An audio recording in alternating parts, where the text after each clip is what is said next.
Hello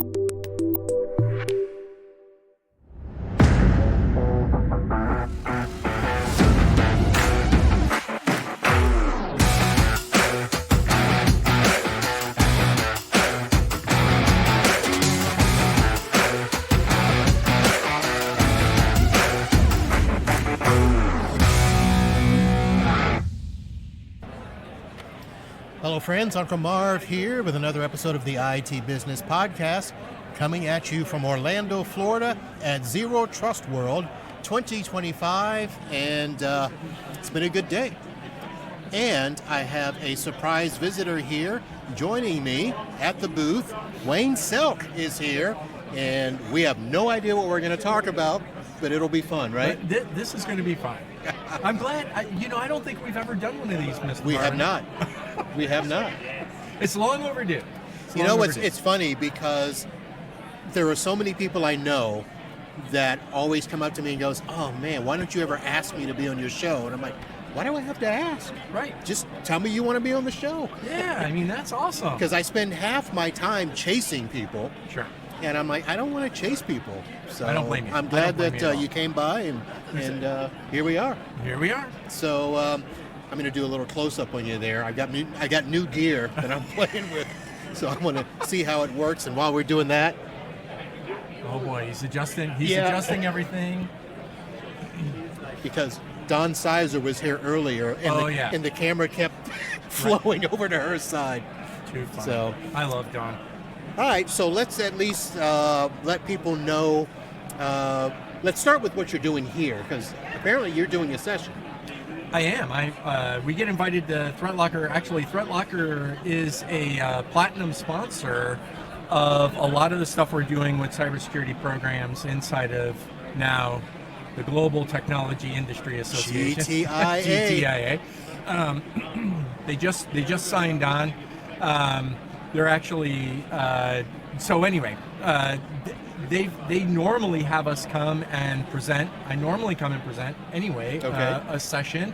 But tomorrow I'm going to talk about cybersecurity is the cost of doing business. Now ask me, where did I come up with that? Gee, where did you come up with that? There you go. That's awesome. Thanks for that. I was actually on another call it was the National Cyber Resilience Center group that I belong to. I'm actually an ambassador. They started in the UK, but they're expanding globally. And I actually said to them, cybersecurity, regardless of the size of the organization, is truly the cost of doing business today. You cannot do anything, you cannot have any type of business without having some cyber hygiene in place in order to do that business. There are probably some business owners that would take issue with that and say that my business, really has no exposure. There's nothing for us to worry about. Well, I would argue that's probably not true, because most businesses today talked about you, by the way. Yes, we did. Most businesses today use technology in some way, shape, or form. Right. And in most cases, they're either storing, processing, or transmitting data through that technology. Yep. Whether they manage that technology or not, it doesn't matter. And that's part of the challenge, and that's why I want to have this talk with folks around cybersecurity as the cost of doing business, simply because I think the stat in my slide, and this is from the Small Business Administration, 41% of small businesses in the U.S. they reported a security incident to ISC3. Okay. IC3, and the Small Business Administration was aware of it. My retort back is, for folks, because a lot of people don't think about it, how many people did not report? Well, I was going to say 41% sounds high. It does sound high, doesn't it? It sounds really high. Of all small businesses. Especially self-reporting. Right. Now, we've got some compliance areas where they don't have a choice, but a lot of businesses do have a choice and choose not to, and 41 sounds high. I know, but that was a 2023 number, by the way. Okay. And I know in talking to my friends at the FBI, in full disclosure, I am also the treasurer for the Tampa Bay InfraGard chapters, so I do have regular contact with those folks. They too are just as shocked and surprised with the lower number set, because they actually get involved in some of the stuff that may not make it into the same reporting mechanism, but they're also keeping track. Okay. So I know we're probably ahead of the play of your session. People aren't going to see this, so thank God. But in terms of how are you going to describe the cost of doing business? Because I know that when I talk to business owners, a lot of times they'll be like, they know they have to have certain insurance. Correct. They have that's a cost. Liability insurance. Cyber insurance. Error omissions for us, for professionals and stuff. That's the cost of doing business. They still don't see cybersecurity or IT, for that matter, as the cost of doing business, unless they know that bottom number of what does it cost for me to be down. Right. That's the only time I seem to get it across to them. And you're not wrong with that. And the perspective that the client business has, as opposed to the solution provider that's trying to sell them outsourced services, the client's perspective is all around business risk and achieving their business objectives. It is not around looking at the IT, looking at the overall cybersecurity impact of that risk that it has on the business. Unless solution providers actually change their talk track and start engaging clients with more of a business risk, business objective kind of focus. Okay, let me see if I can translate that. What I try to get them to do is understand that this needs to be a line item in your budget, just like everything else. But from what you're saying is they have to come at it from a framework perspective. They need to come at it looking at, all right, what are my business objectives? And I would argue most solution providers don't really get to this level of detail with their clients. They don't ask them, what is it you do?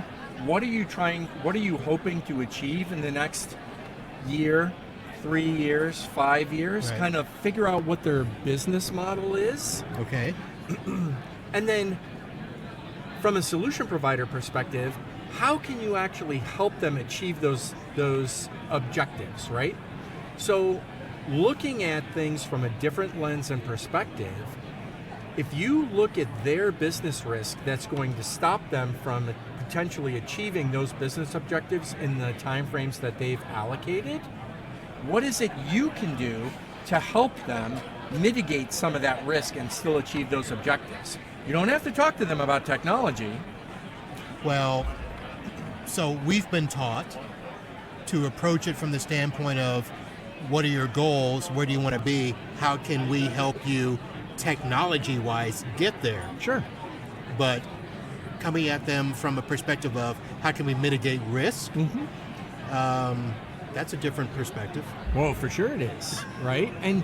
But when you boil it down and you look at the business itself, whether you're a solution provider or you're a retail coffee shop, we in Tampa we have this place that does barista coffees, and no, it's not Starbucks, and their line is longer than Starbucks, by the way. But my point is, they have client information. Do they realize that they have to protect that? Maybe. If they realize from a payment card industry perspective, the data security standard requirement they have for collecting somebody's credit card information, right? Yeah, it's not just about cash. But as long as they pass their PCI scan or whatever the scan is every year, that's So all they need to worry about. Yeah, right. Because the So- credit card company, we don't store it, they do. So the interesting part of those credit card scans, we'll get off on a tangent here for just a second, Okay. and I'll bring it back to risk, but you'll understand. All right. In order for that scan to happen inside of the business against the PCI standard, whether it's TrustWave or pick Okay. whoever's going to do the scan, they ask you to punch a hole in your firewall. They ask you to punch a hole in your firewall so that they can come through and be able to scan your internal environment to see whether or not you Okay, have something so wrong. I'll say this. So I've had a few of those. We only do the external scan. We don't allow them to You come don't in. allow them, right? So thank you so much for Okay, I was gonna say. thank you so much for bringing that up. Okay. Right? Because in most instances, folks that don't have folks that are Captain Marvin at their running their IT shop, you'd be amazed how many small businesses are like, yeah, okay, I'll have my IT guy open up that hole so you can get through on 4001 and 4002, and you can scan the internal network and make sure that we have everything locked down. What they fail to realize from a business risk perspective is they just punched a hole in that firewall. They just opened the window to their house. So you went right down the rabbit hole I wanted you to. Okay, well, that makes sense. And I have this, it's amazing how often we have this discussion. And it's not just credit card companies doing that No. scan. It's camera vendors Yes. that are putting in legacy stuff where they've got to have a IP address and ports open so that people can, look at their app Absolutely. and see cameras from home. And I'm like, no, there are newer technologies where they don't have to do that. There's the copy vendors that want to be able to remote in and get copy counts. with their own little managed IoT device that sits on the network. On the network that you don't have any say, rhyme, or reason about what that does. Well, And it's more than one port, by the way. it's always more than one port. It's usually 2 to 4 ports, which Yeah. is annoying. Correct. And, So- and most of them have vulnerabilities against the ports that they're using. Right. Yes. All right. So now you see the challenge. yeah. Right. All right. So you've got this session tomorrow. You're going to talk about the cost of doing business. And we're going to really talk about the business risk impact. Okay. Right. Now, are you going to do what we just did here and helping solution providers understand that the words and language that we use have to change? Yes, as a matter of fact, I start out with, and I think I've done this fairly well, and if anybody is watching and attends the session and has some feedback for me, I'd greatly appreciate it. But I want to bring up our threats. The threat landscape actually sets our perspective on things. Now, there's different facets to that, right, Marv? Some choose not to believe that the threats are going to impact them. Right. Others see, oh crap, that hit Marv, I don't want it to hit me. And there's others that say, oh, that hit me, I know I need to start working on protecting myself against that, right? Somehow an experience shapes our perspective. From Right. our perspectives then in turn shape our reality. So again, if we use those 3 examples, well, that's never going to happen to me. I'm too small. I don't have anything anybody wants. Yep. They're ripe for having a reality where they're going to get compromised. They may not know when they're compromised, right? Well, yeah, they may not know, and they may not realize they are looking at the perspective of, I don't have thousands of dollars that I'm worried about or I would pay, but I'm like, okay, would $1,000 be a hit to you? Because they don't care. Right. They're just going to throw a number out at you until you pay. Right. And by the way, they already know how much your cyber insurance policy is. If you have one. If you have one, right. Because they've been living on your network for a while. But so threats shape our perspective. Okay. Life shapes our perspective. Yes. Is a better way of looking at it. Perspective shapes our reality. And the fun part is our businesses run off reality, not off of perspectives. Right. Right? So the other part that most folks fail to acknowledge, even if they're the business owner for the solution provider or even the small business, is they still report to somebody. Right. You know who they report to? Well, their clients, the customers. They report to the business entity. the very thing that they created in most cases. And they don't look at their world through the lens necessarily of that business entity. Okay, are you talking about reputation? Are you talking about annual reports? Are you talking about, owner's profit? Risk? I'm talking about all of that. Okay. Right? And so my talk is actually not only to help them understand that they need to find the things that are going to hurt them, right, but they haven't figured out what those are yet. And that's really the risks to the business entity. Okay. Right? Yep. And make sure that the best starting point is actually look at your business objectives. So even as a solution provider, look at your business objectives. What is it you want to achieve? Right. I will tell you, most folks need to have a business plan. Some have actually pushed back and say, Wayne, why do I need a business plan? I know what I want to do with this business. But here's where it goes sideways, and I have to remind them, the business entity needs to know who it is. We've seen enough sci-fi movies to realize AI as a perfectly good example. Pick Transcendence, pick iRobot, pick any of those kind of movies that have that stuff. They need to know their why. Yeah. So the why is actually the business plan, right? The risks that will stop them from being that entity from being successful should be the things the employees of the organization are looking out for on behalf of the business entity. Right? I mean, because let's face it, we have the brain. The business entity doesn't necessarily have the brain. Right.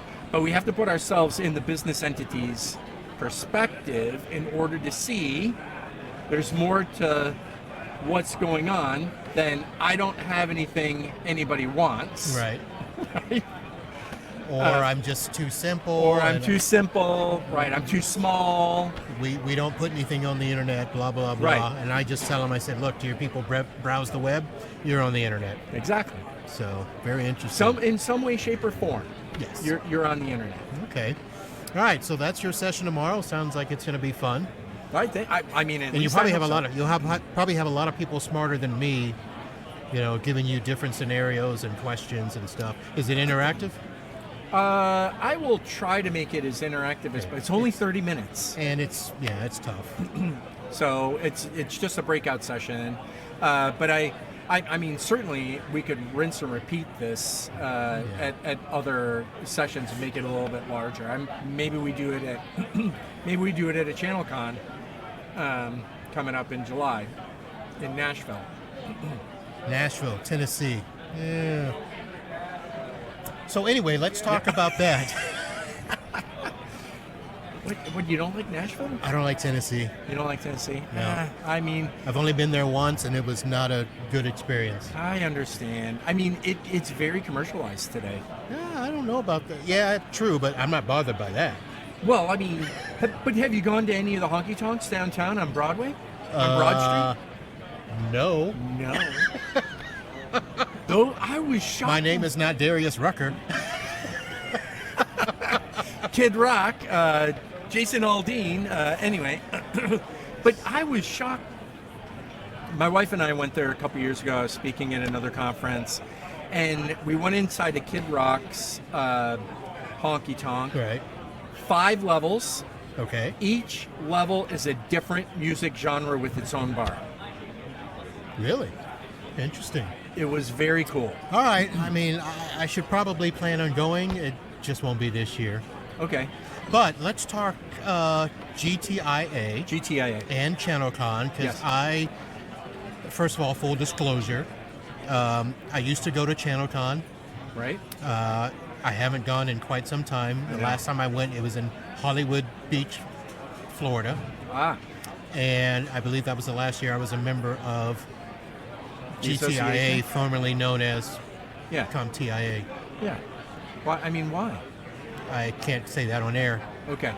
Well, we need to look. I want to personally invite you back, right? Because I've heard. Listen, I will say this: I've heard things are better, much better. I've heard that there is a super focus on the IT professional, the MSP, and all of that. So The whole IT channel. Okay. And now that we sold off the certification side and we're just back to the trade association. You want in?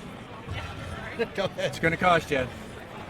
But now that we sold off the certification side, our focus is squarely back on the IT channel again. Okay. I mean, so we have so much fun. I mean,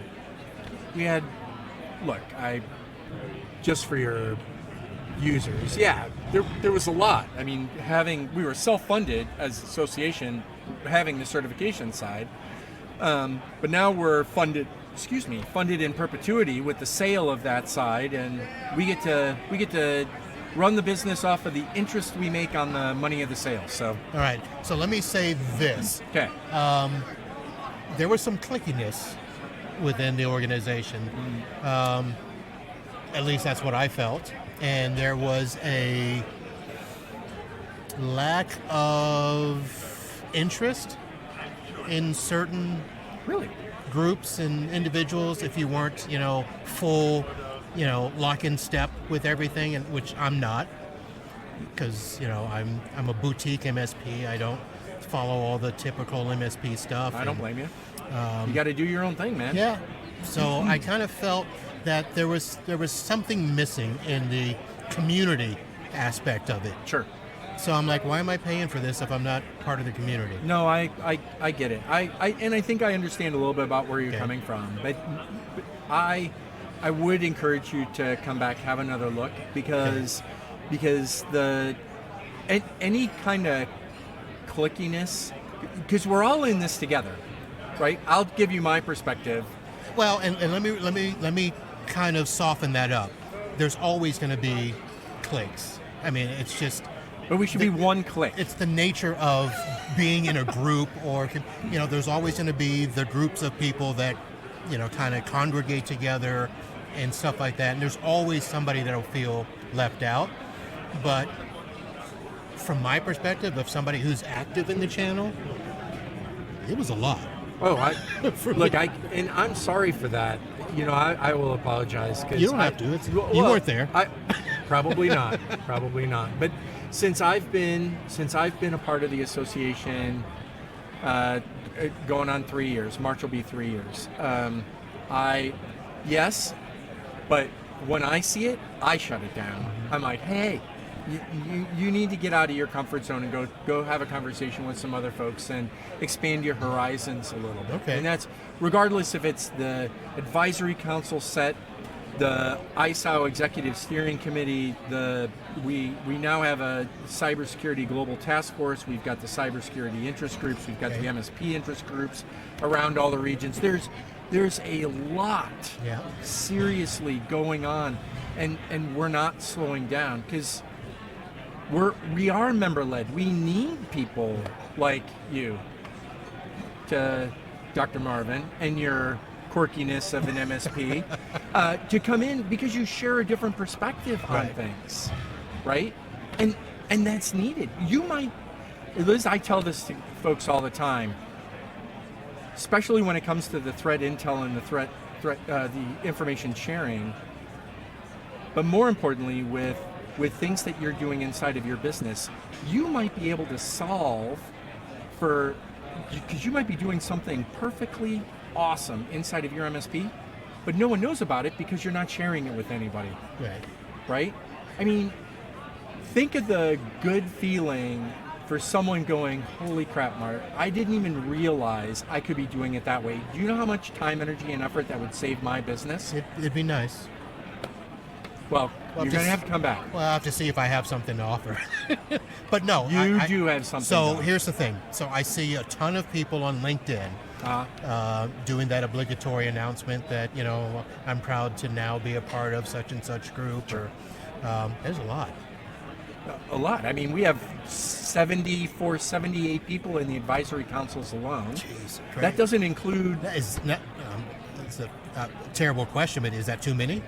No, because they're broken up. Okay. So there's 9. I think there's 9 industry advisory councils, and I think we have anywhere from 10, 8 to 11 or 12 people on each industry advisory council. So I would say no. Okay, nope, that sounds better. No. I mean, when you look at it from the overall, it sounds like a lot when you bring them all together. That's what it's but like. when you break them up into their individual little aspects, I don't think so. Okay. I don't think so at all. All right. What are the initial pushes that you guys, because to be honest, I've seen all those announcements, but I haven't heard, like, here's our objective, this year or in the next 2 years or anything like that? Well, our objective for the rest of this year, and hopefully we can get it done by July, the board has asked us internally to actually focus on closing out the transition. Because we had That still isn't complete? So we're going to be 43 years old this year. Okay.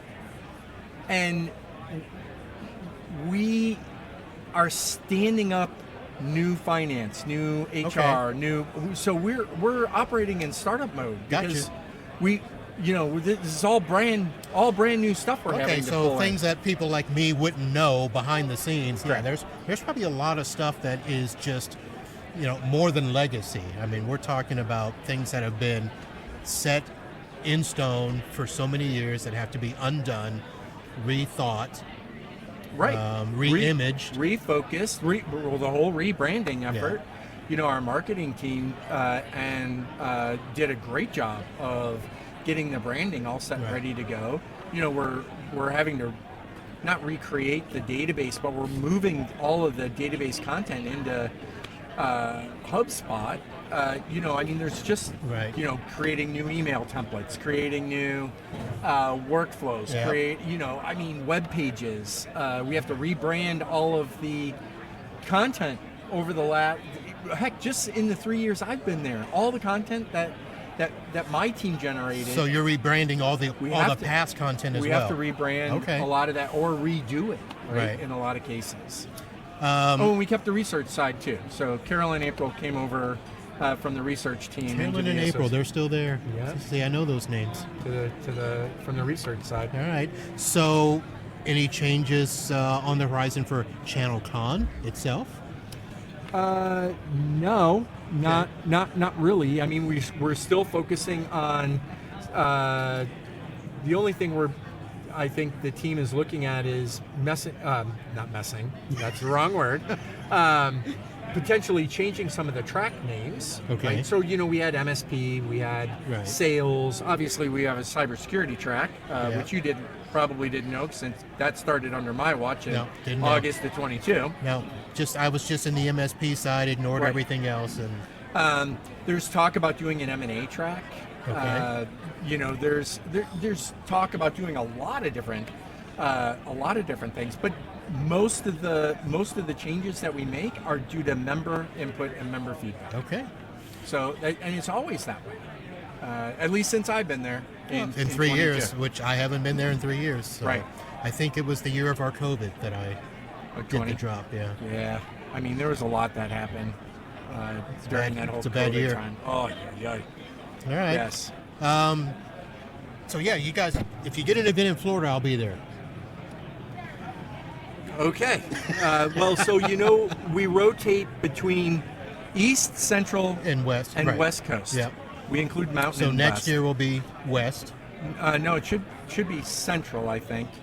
I guess is Tennessee East? I don't know. Do we consider Tennessee Central? Nashville? I don't consider it East, but I guess it is. I don't know. I mean, we were just in Atlanta the year before. So then that's Central. So Central, even though it's like, but if you look at if we look at the map of the United States, Nashville is kind of if you take northeast. If you take 75 north to Ohio, it goes through. Yeah, it should be further. Yeah, I know, right? I usually say east of the west of the Mississippi. Right. Is usually what I say. Yeah. No, I get it. Because year before Atlanta, it was in Las Vegas. Okay. So next year should be either Vegas, San Diego, LA, somewhere out there. I mean, it would be great. Utah. Ah, dude, I'd love Utah. Really? Yes, I love Utah. I was joking about Utah. No, I love Utah. Really? Heck yeah. What's in Utah besides Mountains and snow. skiing and sister wives? The Great Salt Lake, Okay. the Cascade Range is absolutely Is that amazing. like touristy stuff to really do? Like, Yeah. More like can Yeah, you do, 'cause can you even do in all the that in a summer- day? Even in the summertime, you can go on top of Snowbird.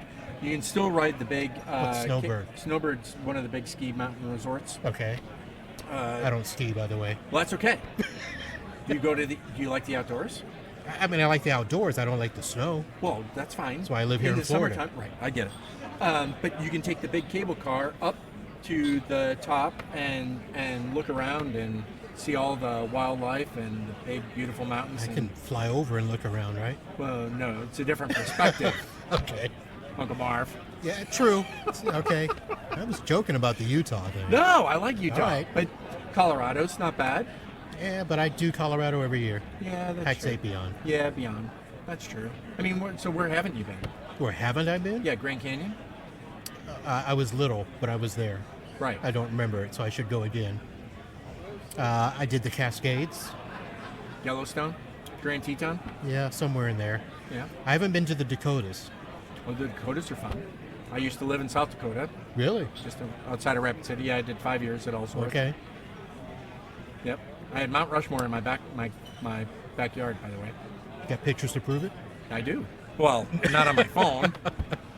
I only had a point and shoot back then. I should probably do a trip up to like Oregon, somewhere up there. Oregon's pretty. I will tell you. So, in full disclosure, my father-in-law lived in a bedroom community for Portland called Tigard. So my wife and I would go up quite a bit to Portland, and Portland was beautiful when we first started going. Right. And then Not so much anymore. it just went downhill with not so much. I don't want to say it was about the politics. I think they were trying to do their best to open up the illegal drugs and make them legal, thinking that folks wouldn't care so much. Okay. That whole debate. Anyway, Talking about Beyond the Weed thing? Oh yeah, I mean everything was legal Oh. in Oregon. Okay. Everything. All right, I don't want to go anymore. No. And so Portland, I don't know if you remember back in 2021. No, it was even before then. 2017, the riots and I remember those. I just don't remember why, and part of me didn't care because it was up anyway, there. there was all kinds of hullabaloo around the actual why, and I still don't think people realize why they were even rioting, quite honestly. But the city is a shell of its former self. All right. So take Oregon off the map. Well, at least until they're finally cleaning everything up again. Yeah, but listen, I'm getting old, man. Oh, trust me. So I'm only going to have a few places to go. I only want to travel west of the Mississippi once a year. So that limits stuff. I get it. Where do you live now? Fort Lauderdale. Oh, that's right. Yeah. Yeah, I'm in Tampa. Yeah. Yep, It's a long drive for me, it is. Well, it's 4 hours. but I go. Yeah, I drive to Fort Lauderdale too.